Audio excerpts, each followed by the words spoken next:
You already know from the previous episodes of how it works, how armor-piercing shells deal damage. But in order to deliver their harmful payload to a ship's vital compartments, they need to penetrate the armor first. In today's episode, we're going to talk about how the armor works and how to penetrate it the right way.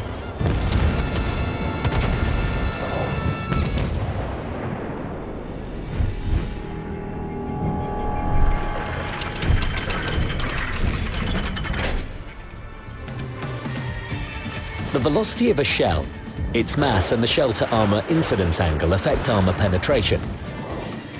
However, a ship's armor is a complex multi-layered system of armor plates. The multi-layered armor structure is the primary feature of the armor in World of Warships. Now let's demonstrate this with an example. New York fires an armor-piercing 356mm shell, causing 10,000 damage to the side of Fuso from a distance of 18 kilometers. The armor penetration of this shell at such a distance is 204mm. At the point of impact, the shell will meet 19mm anti-torpedo protection, a 203mm casemate armor belt, and finally a 99mm Citadel armor deck. In total, 321mm.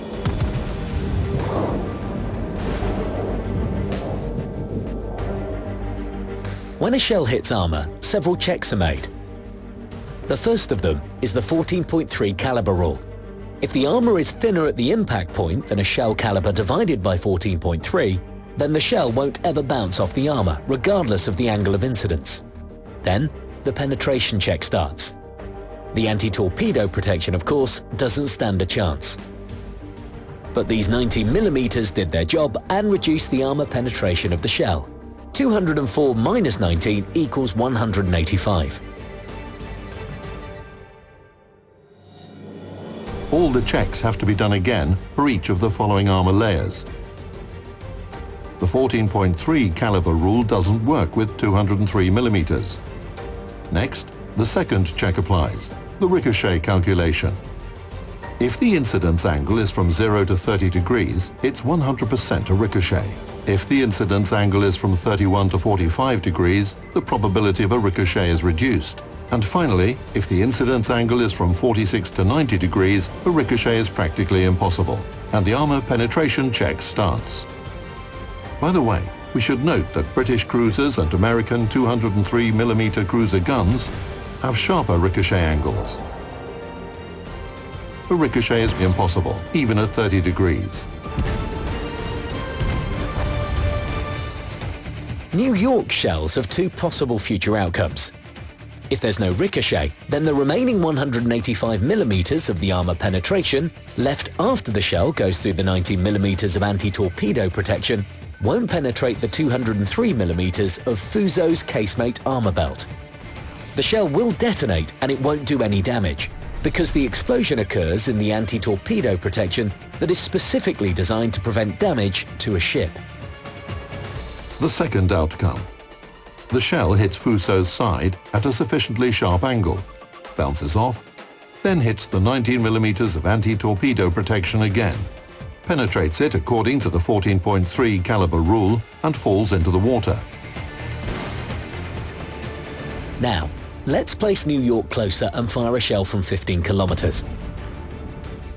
The armor penetration at such a distance is 224mm. 224 minus 19 equals 205.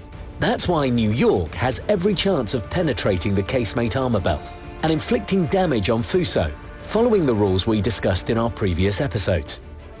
But this will happen only if the shell-to-armor incidence angle is close to 90 degrees. The thing is, the shell penetration is compared with not only the armor, but with the relative armor. Relative armor is the armor thickness, calculated taking into account the shell-to-armor incidence angle. The sharper the angle, the more armor a shell needs to penetrate. A deviation of 5 to 10 degrees will lead to the following. Both the anti-torpedo protection and the casemate armor belt will become thicker by a few millimeters. But it will be sufficient enough to prevent the 205mm of the shell penetration from piercing the 203mm armor, and Fuso will remain undamaged.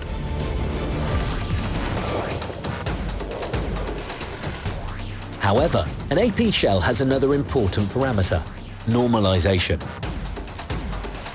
It's a small increase, but as we saw, even a few degrees matter, of the angle of incidence towards the perpendicular of the plate's surface, and, therefore, a decrease of the relative armor. Normalization of the 356mm caliber is 6 degrees.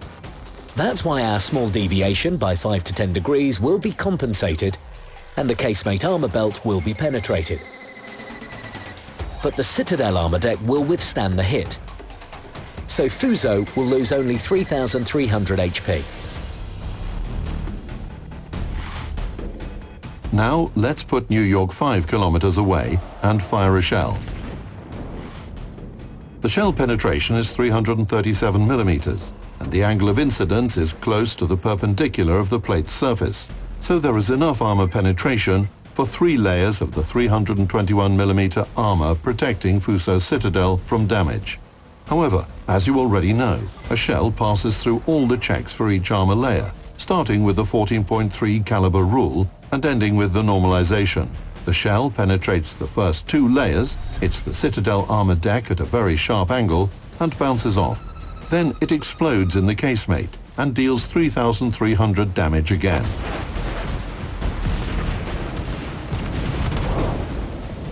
But if a shell hits Fuso's side a little close to the forward end and lower, it will have to penetrate 90mm of anti-torpedo protection, 229mm of the casemate armor belt, and 76mm of the Citadel armor deck slopes located at different angles. In total, there are 324mm, which a shell from New York will penetrate and inflict the full damage on the prize Citadel. And what will happen if a shell hits Fuso's forend? The armor thickness in the most protected spot is 102mm. The armor penetration of New York's primary armament from 15 kilometers away will be enough for a shell to over-penetrate through Fuso and fall into the water.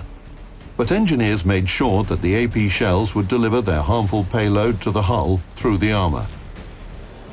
The AP shells have a special fuse installed inside. It activates after a shell penetrates armor of a specific thickness. Activation of a fuse is delayed, so a shell has some time to reach deeper into a ship after a hit. If the thickness of the penetrated armor is greater or equals 1/6 of the shell caliber, the fuse activates and the shell detonates, inflicting damage to whichever part the shell ended up in.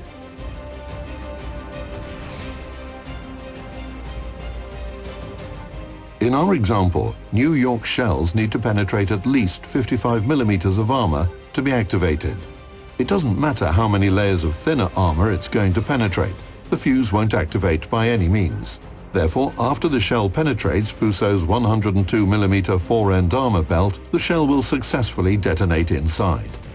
However, if the shell hits the 25mm forend casing above the armor belt, the fuse won't activate, and the shell will fly through the ship, inflicting only 10% of the damage with the over-penetration. We can get the same result when a shell hits a superstructure, or when a shell activates inside of the ship's end and manages to over-penetrate the ship before detonating.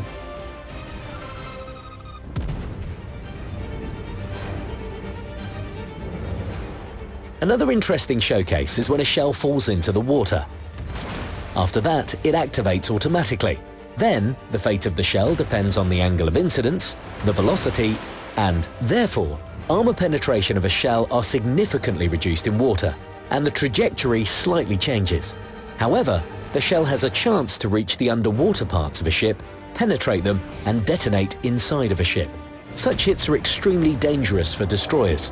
It's easy to penetrate a destroyer's side even underwater. Plus, the fuse has been activated by hitting the water.